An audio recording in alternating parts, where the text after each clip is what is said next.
Hello readers, I'm Amy and today we are going to do the Do You Know Your Slang tag. I watched this on Victoria's channel from what Victoria read.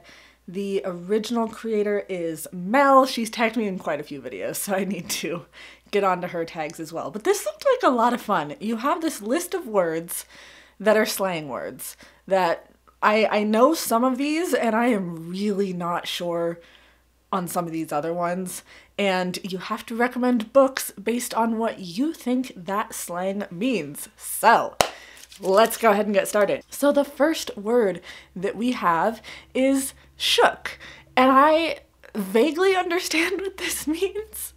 I'm 27 on BookTube, so like I'm in the slightly like middling to older section of BookTube because I think a lot of people are in their earlier 20s, but shook, okay.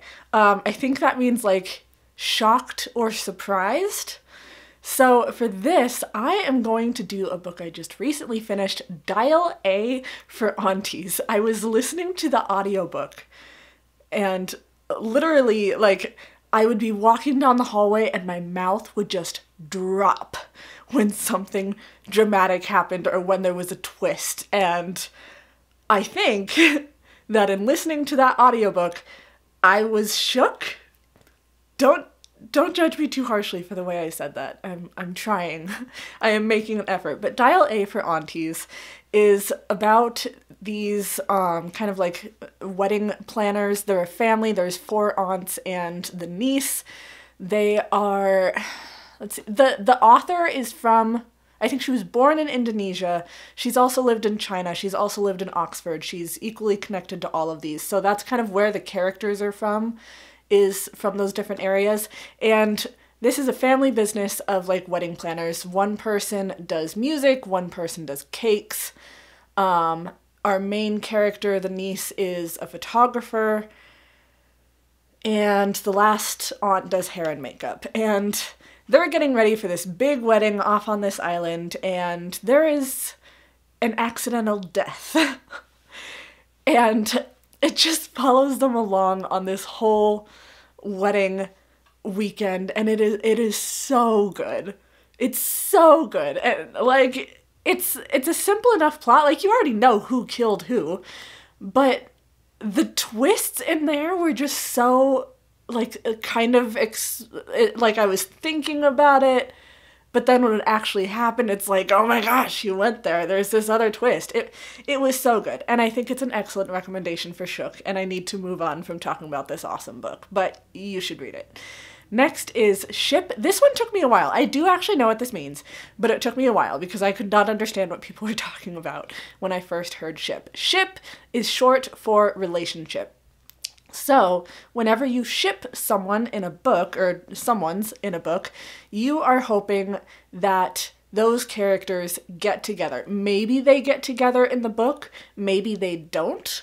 Either way, you are hoping for that relationship, either in the book or like in your Wattpad fanfic stories that you write, that sort of thing. So Ship, I don't read a ton of romance. I've read a little more of it lately.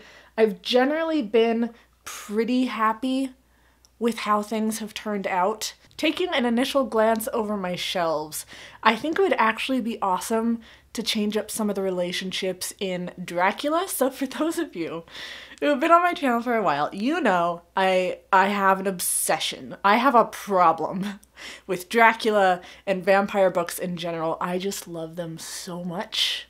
So much. Dracula is one of my top 3 all-time favorite books in the world. And you have Lucy Westenra, who's like the sweet virginal woman that all the guys are after. She has 3 proposals in one day, or 4. I think it was 3. Don't judge me. I haven't reread it for like 6 months at least. And you have the main character, Mina, who gets married like early on in the book to the love of her life. But with these 3 guys that propose to Lucy, like they're very into her. They think she's very sweet. She's just the light of their lives. I think if Dracula was written now, rather than in like the late 1800s, it would be really awesome to see some of those dynamics change. Like, you could still have those three proposals from the guys at the beginning of the book. Like, I'm not really spoiling anything there. It happens very early on. But I think it would be awesome as those three proposers kind of interact with each other if two of them just became a couple. Because the guys...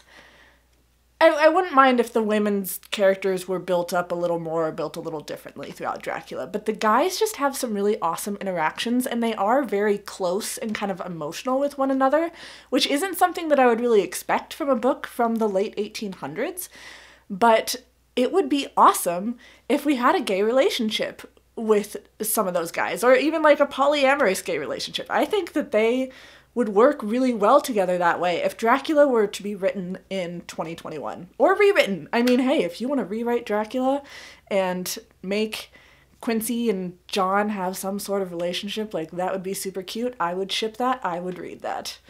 So, all right, get on to the next word, stan. This, I think this is a fairly recent word. Again, it took me a little bit to quite understand it, but it's basically saying, I feel like it's a combination of words that I'm just not understanding. But stan would be like, I'm a really big fan of this person. I love everything they do. They can do no wrong, which there are a lot of videos on the problems of that idea. But for this, it would basically be like, I stan this book. Like, this book can do absolutely no wrong. And for me, like I said, I have my top three favorite books. I have Dracula, Jurassic Park, and Quality Land. Dracula and Jurassic Park, I've read each of those at least like 8 times at least. Quality Land I have only read once, and being one of my top 3 favorite books, I'm going to go ahead and put it here. This is the only book that the author has come out with that I'm aware of. I am obsessed with Quality Land. It is the best book that I've read in 2021, so I'm going to say that I stan this book, and therefore you should read it. In this book, this is set in the future. It's really hitting hard with the parodies of like Amazon and other really big companies. And this guy gets a very interesting item in the mail because the company that ships these things out already knows what you need before you know that you need it. And so they send this item to him and he's like, I don't want this, but no one will let him return it. And every time he tries to return it, the robot that he's talking to will like reset and start the interaction all over again.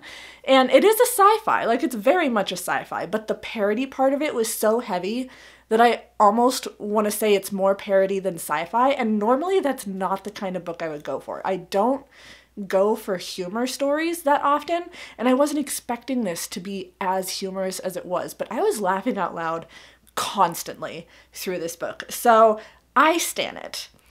Next one, this is when I stopped watching Victoria's video. I admit, I have not finished watching Victoria's video because I don't actually know what this next word means, and I didn't want to like spoil it for myself too much or have myself like be influenced by what she thought cinnamon roll was.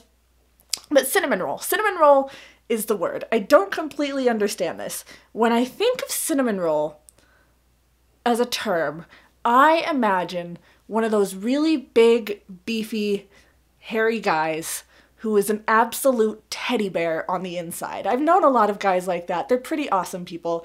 That's who I think of. I think of someone who has like a fairly tough exterior and a soft and squishy inside, which makes no sense because cinnamon rolls don't have a tough exterior.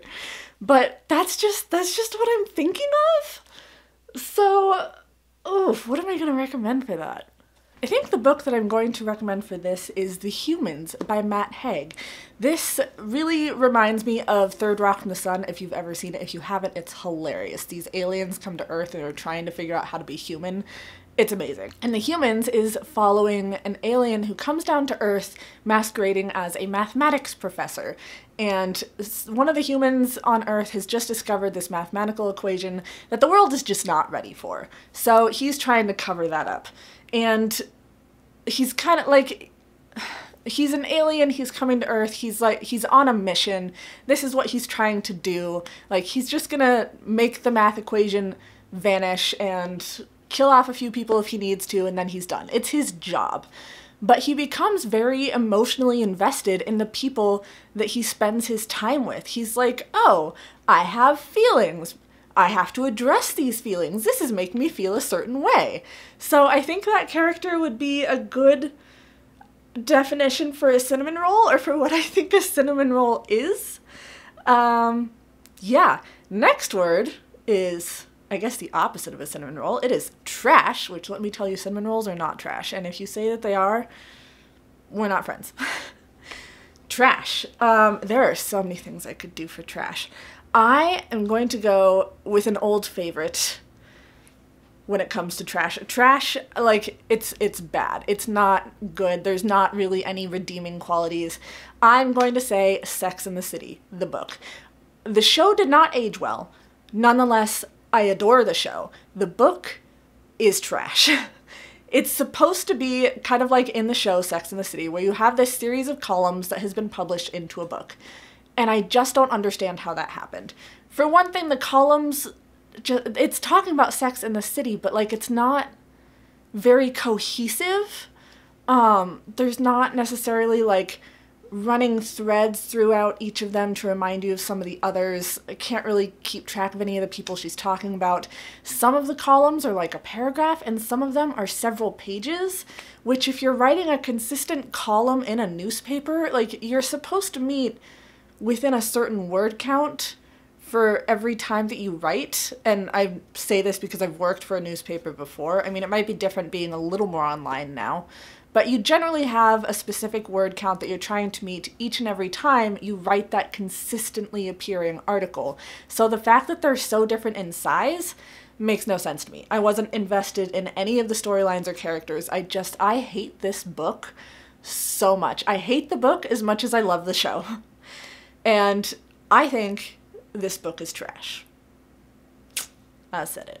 Then we have salty, which salty, I know what it means, but I don't know how to describe what it means. I'm gonna say like it's someone that's got a bit of a bite to them. Like they're not necessarily a bad person, but they've got some sass, they've got some opinions, and they're gonna let you know what those are. I think salty can also be like, I'm feeling really salty about this subject. Like, I'm feeling a little resentful about this. Again, I have some opinions on this. I don't love this. Like, I'm going to tell you what I think. And I think what I'm going to recommend for this is probably the Mistborn series by Brandon Sanderson. I remember really loving it the first time I read it. I would like to reread it again. But Vin is the main character that we were following through this. She basically swallows different metals, which give her some different abilities for a certain period of time, depending on how much of the metal she had. But she's a little bit of a cinnamon roll. Like, she's this tough character, but she gets some feelings for some people, and it shows her softer insides. But also, she grew up on the streets. She knows what she thinks about things. She has some opinions, and she's not really afraid to say what they are. So I think she would be a good one to recommend for Salty. So if you haven't read Mistborn yet, I think it's a great fantasy series, even if you're not super into fantasy, because I am not a huge fantasy reader, but I loved it. And I think Vin is so interesting. She's not necessarily a likable character, which I don't know that a salty character really needs to be a likable character, but I love a good unlikable character. I think she was built really well. I think she's salty. Next word is lit. I think I know what this means. Like there's get lit, which I think is like party it up, and just it's lit, like it's awesome. I think that's what lit is supposed to mean. This is reminding me of so many things. We're gonna do a quick story time here. I just started working at Ulta in the last couple of months. Again, I am 27. As a 27-year-old, I am one of the oldest people working at Ulta. I'm like in the top 5 or something. And most of the people working there are like 20, 21-ish, maybe as old as 24, and they keep saying period. So when they think something is awesome or when they agree with me, they're like, period. And I'm just, I understood what they were trying to say, but I'm also like, when did that become a thing? And someone mentioned they thought it came from like Cardi B or something who I don't really keep up with. I feel so old. I'm only 27. I shouldn't feel this old, but I do. And I guess, I mean, now I know what period means. Maybe period should have been on this list. Like, yeah, I agree. That's awesome. Period. Maybe I'll actually add that in here before I get on to lit. Let's talk about period. This is my addition to the tag. This is my contribution. What book makes you think of period? That's awesome. I agree. I think this is an excellent one for nonfiction. And for that, I think I have to go with something by Mary Roach. I feel obligated, so I'm going to go with Bonk by Mary Roach. This is her book where she dives into research on sex, and there's specifically a chapter or a set of chapters where she's talking about research into women's bodies and talking about how things like infertility and birth and just how women's bodies work, like if we studied the vaginal environment, we would understand so much more about how that works, about the interaction between like the sperm and the egg and how a vaginal environment might influence that. And just there's so much more we would know if we would bother to do some research into women's bodies. And when I think of that, I'm like, period. I agree with that. Also, what better way to illustrate the meaning of period than a book on sex and the body? Anyways, let's move on to lit. I'm still not 100% on that. But I think this video is lit so far. I think I'm doing a good job. I think I'm liking it. Comment down below if I am being a total dork. I will take that as a compliment. For lit, I think I'm going to be a little unconventional here and go with We Ride Upon Sticks. I did recently review this book on my channel, and I think it's an interesting pick for lit. In my video, I talk about how I don't know that a ton of people would necessarily like this because it is a very slow-moving book. It's way more character-based than plot-based, but that said, it's a bunch of girls on this high school field hockey team, and they start practicing witchcraft to try and win their games, and the dynamics between them are so just awesome. I love the friendships in this book, just their interactions with each other. I think that this book is lit. And also it has like a neon cover, which is lit. It's 80s, it's party vibes, it's colorful, it's lit up. I don't know. That's the book I'm gonna go with. Fight me. And the last one is Tea. Now we should all be pretty familiar with this. Not only is a lot of BookTube part of the tea consumer community as well, but if you watch the book community videos, then you know what tea means. Tea is drama. If you are spilling the tea, you are talking about the drama, you are getting into it. Tea, I think, is a really good one to recommend, like a contemporary book or a book with a lot of gossip and stuff. For this, I am going to go with the what is it? China Rich Asians series. It's a series of 3 books. I wasn't in love with them, but they are very gossip heavy. It follows this huge family in Singapore. They're very, very rich. They have opinions on the relationships between the characters.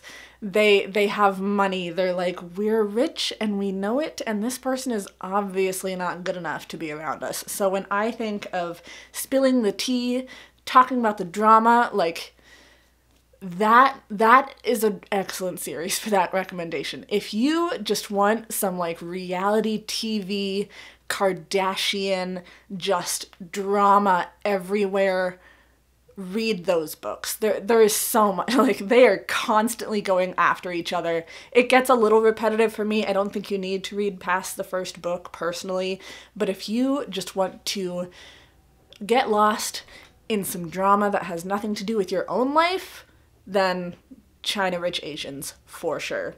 So that was the book tag. Mel, I hope you're okay with my contribution to this list. Please let me know what you think of my decisions or some books that you want to recommend for these down below. Again, also comment if I'm being a total dork, because I think that would be a compliment. And I had a lot of fun doing this, so please like, subscribe, be my friend on social media. I will see all of you in my next video. Bye, friends.